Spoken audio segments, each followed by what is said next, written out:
so I'm here with my friend Osama. He's a guide as well, and we are just in front of the Egyptian Museum.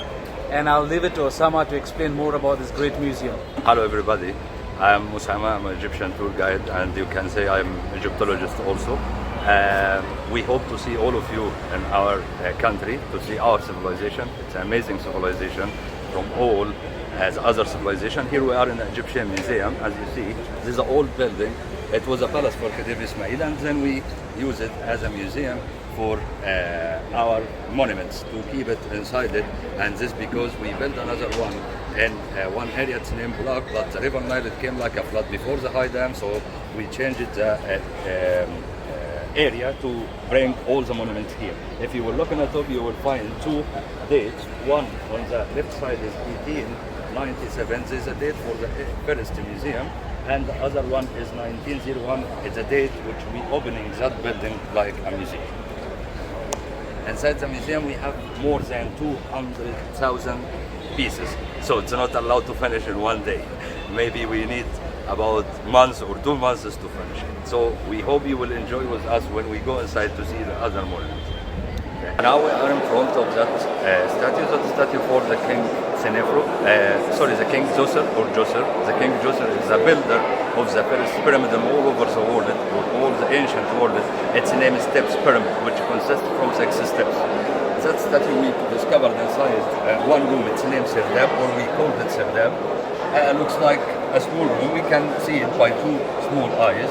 We found that statue, the thieves take the eyes, because the eyes was inlaid by crystal. Okay, so the government decided to bring the original one here and make a copy there. Okay, that statue, it's a very important statue because it was for the election. In ancient Egypt, we have election for the king. Even it was a kingdom. Okay, what the election? Every 30 years from the government of the king, he must do a feast. What feast? We called it Hepsed. Each 30 years from the government, the king fighting with oxen. If he win, he will do another 30 years. If he didn't win, we will choose another one. So the ancient Egyptian people, they know democracy.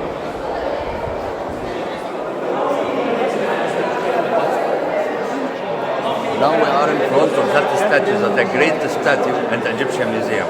And for me, it's a lovely statue. Why? Because that statue is made from diorite stone. Diorite stone, it's a very hard stone. We use it to cut other stones like granite, like sandstone. So till today, we don't know how they cut that stone. Because to cut that stone, you have to find a real laser, and just we know today, and diamond. And diamond is not found in Egypt. If we consider they brought the diamond, how they polish that statue, looks like that case. So it's an amazing work. Till today is a secret for us. Okay. Here we found the king Kefren. That king is a Kefren, and the builder of the second pyramid, and he's a Plateau. We would find on his face he's wearing the nemes. That nemes makes the face of the king looks like the Egyptian coat. Okay, to take the power from the Egyptian coat. And also we find him he wearing a false spear. If we go down, we will find the king make 2 moves by the hands. One is a closed hand, one is open hand. What it means? It means the king ruled his people by the power and ruled by people, his people by religion. So he makes a balance in his government. If we're going down again, we will find this circle. It's named Cartouche. What is Cartouche? Cartouche is a sign. We put the name of the king inside it. His name in hieroglyphic language is Ka-If-Ra. Okay? So that is an oval shape. It means eternity. So they like it to put their names inside that sign, and it's not allowed to anyone use that shape. It's for the kings and the queens only. Now we are in front of the trinity of the king Menkaura or Mykerinos. The king Menkaura or Mykerinos in the 4th dynasty, he is the builder of the 3rd pyramid at Giza Plateau, is the smallest one. What about the trinity? They like it to make a trinity to take a power from the gods. But it's not like the trinity in Christianity. It's something else, okay? So we'll find here the king wearing the white crown, okay? And we had 2 gods. The first of them is a goddess Hathor, the goddess of, or the cow goddess, looks like the goddess of music and love and motherly. And here we will find the king also wearing the false pearl, and he's standing, looks like this, and closing his fingers. Why? Because they like to keep the fingers in a good way, so they like it to make it like this.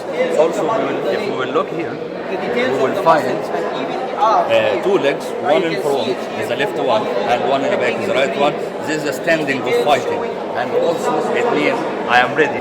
From the beginning, we are an old kingdom. This is a kind of the false doors.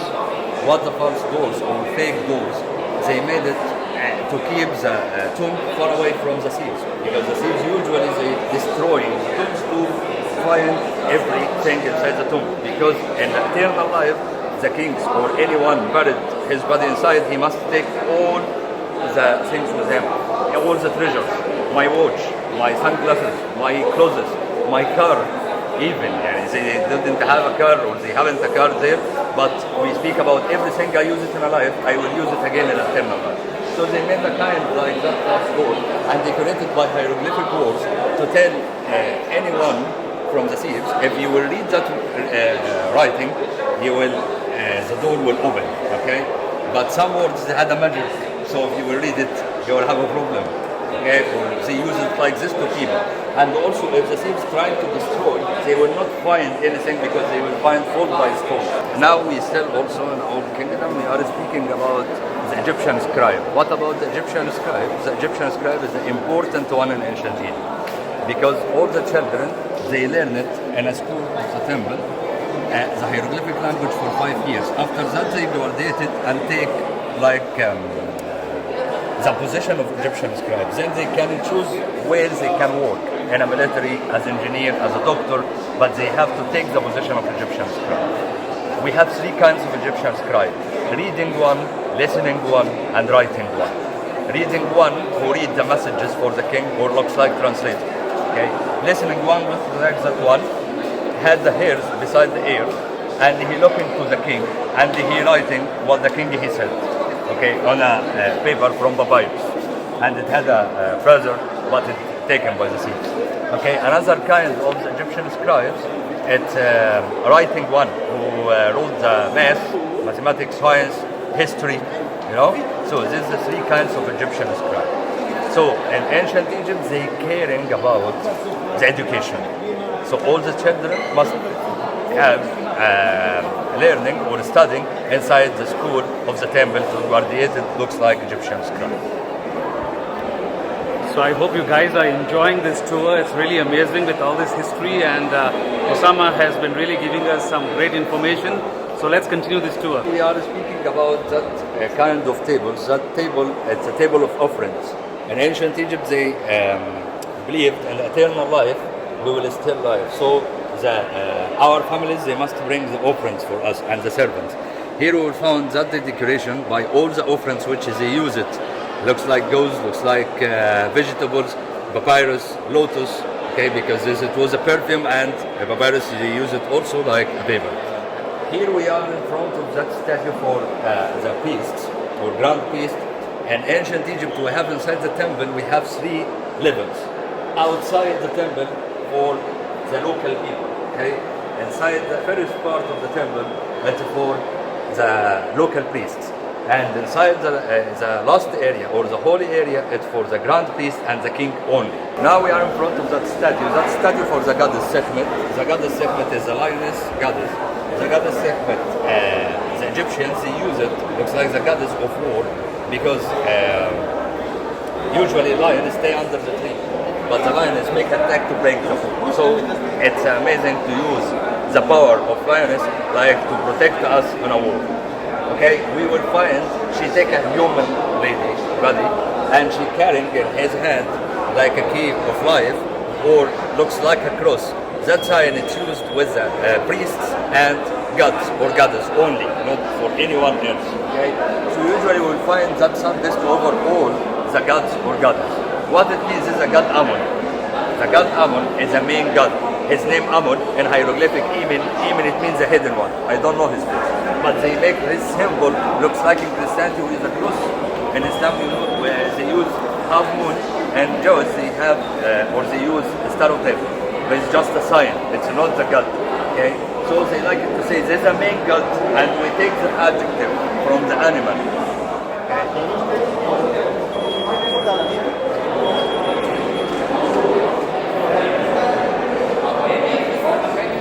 Now we are in front of the Egyptian papyrus. That's the real Egyptian papyrus, or original Egyptian papyrus. Here also we will find this decoration, and we will speak about the hieroglyphic language, how we can read it, because in English we can read it from left to right, in Arabic right to left, and hieroglyphic we can read it from right to left and left to right. Both of them we can use it. How we can start reading? We can find the birds like this. Where they looking? If they looking to that side, it means I will read it from right to left. If they looking here, it means I will read it from left to right. And I can read it also from top to down. Now we are in a new kingdom. We are speaking about that tomb for the king Tutankhamun. Tutankhamun is a famous king all over the world. If you ask me, what about Tutankhamun, I will say nothing. He was a small child. He ruled Egypt when he had 9 years old, and he died when he had 19 years old. So he just ruled 10 years old. But what is important for the king Tutankhamun, we discovered his tomb completely. And the thieves didn't arrive to the tomb before us, so it had a good propaganda and very famous. What about something else? His name before, it was Tutankhamun, and he wrote it in a cartouche in hieroglyphic Tutankhamun, because he followed, or his family followed the religion of Aton. But after that, he afraid from the priests of Amun, so he changed his name to Tutankhamun. So the one horse walking there or moving there, the leg fell down. Then the horse carter said something inside that area, we have to search. Then they searched, they arrived to the tomb for Tutankhamun. If they go to Luxor and Aswan, you will go inside the tomb by that stairs and that corridor, then you will find that tomb. It was like this, but all the treasures we brought it here to the museum, and some of them we moved to the new museum, but it's not open till today. We will find it had 3 beds with the animal shapes, looks like a lioness and cow, goddess, and hippopotamus. This to protecting the king from the evil. Okay, and also decorated by some vases, some chariots. That chariots it came with Hyksos. Okay, Hyksos came in 17th dynasty. It came with Hyksos, and after that we remade it in Egypt by Egyptian design. Okay, and here we have also this also it's a shrine for the canopic jars. What about canopic jars? We preserved all the organs for the king in the 4 jars like this, and we called it canopic jars, and we keep it outside.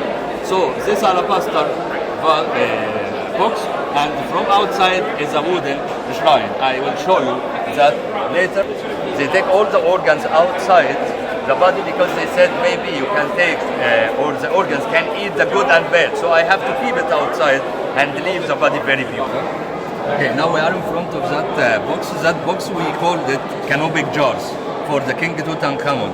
What contains the organs of the King Tutankhamun and the mummification.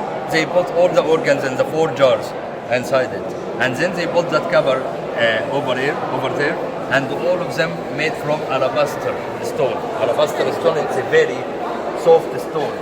If we make any wrong move, we will broke it. So if you will come with me. So this is the real one? Yeah, this is original one. Everything here is the original. All the monuments here is the original. That one is a shrine which contains the other books, okay? As a canopic jars. We put it inside that shrine to keep it far away also from the thieves. And if we will look, we will find from the top decorated by Egyptian cobras and with the sun disk for protection. And the second line also is the same. Then the last part, in the down we will find the 4 goddesses which we saw it there on the corners and the 4 sides to hug the organs of the king to protect it from the thieves. Okay? Okay, here we are in front of that statue for the guard in the tomb of the King Tutankhamun. Thus it was 2 guards. They were standing in front of the big shrine which contains the coffins and the mummy of the King Tutankhamun. That guard takes the black color. Some people they imagined the Egyptians they wear black skin. because from that statue. No, they were looks like us. Okay, and when they decorated the enemies of the south, like Sudan, or with the border with Sudan, they make it by a black skin. Here we are in front of that throne for the king Tutankhamun.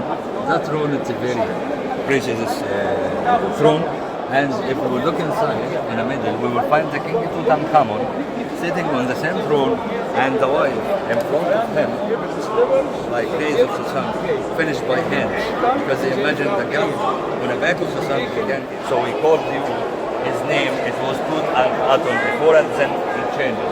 Okay, here we will find integrated from the side. We have two lioness which protected the throne of the king. You will find the Egyptian cobra carrying the double crown, is a white crown inside the red crown, okay, and the Egyptian cobra with two wings. What it means is to unify Egypt in one kingdom. This is because before united Egypt, it was two kingdoms, upper kingdom and lower kingdom, and each kingdom had a crown, had a symbol, had a gun. Then the king Mina Unarmar came to united all of them. This from 3,200. After that, all the kings who ruled Egypt, they must unify Egypt and make expeditions around the borders to educate the enemies. We have a king in Egypt. We will find they decorated by the Egyptian cobras with the sun disk and papyrus and lotus on the side, just to unite Egypt, and they take all of them in a down, okay, to make Egypt looks like a person, had a heart. Could you see the heart? That heart, it means Egypt like a person. To stay alive, we must unite all country. And that Egyptian cobra to protect the back of the king. You know the chess, which all the world they playing the chess. Here I will make a surprise for you. Now you can see there's a first chess and all over the world. Before anyone knows that game, we had it in ancient Egypt. It's named Senate. Senate by hieroglyphic language, and it played by two people, and you can eat pieces and put it in a box. And here we have two kinds of Senate, one for the small children, one for the big people. This for Tutankhamun also usually, because all the monuments which we saw it today now, it's for Tutankhamun treasures. So I hope you enjoy it with our different civilization. Here we have just wooden coffin which we used in ancient Egypt. We put the dead person inside the wooden coffin, then we carried and put it inside the granite coffin inside the tomb. Why they decorated the wooden coffin by the face of the person? This is just because in the eternal life, the spirit went back. If she didn't find the face of the person, were lost on a sky. So they have to keep the mummy by the same condition, or drawing his face or a sculpture on a wood, or drawing in a tomb, because the spirit must know the person. This is another mummies, but it's not for the pharaohs, because the mummies for the pharaohs we moved to another museum, not here, because also some people they candid the mummification, but not all of them, because it was very expensive. I hope you guys enjoyed the glimpse of this Egyptian museum. There is so much to see. You can take hours and hours inside and still not complete. So just wanted to give you a short glimpse, as I don't have also so much of time to spend all day, but you can literally spend a full day or days if you want to see everything. So there is thousands and thousands of monuments available, and we just highlighted the most important ones shown by Osama. So guys, that's it for this episode. I hope you enjoyed this video. If you did, do like, post your feedback in comments, and of course subscribe, and stay tuned to the next one.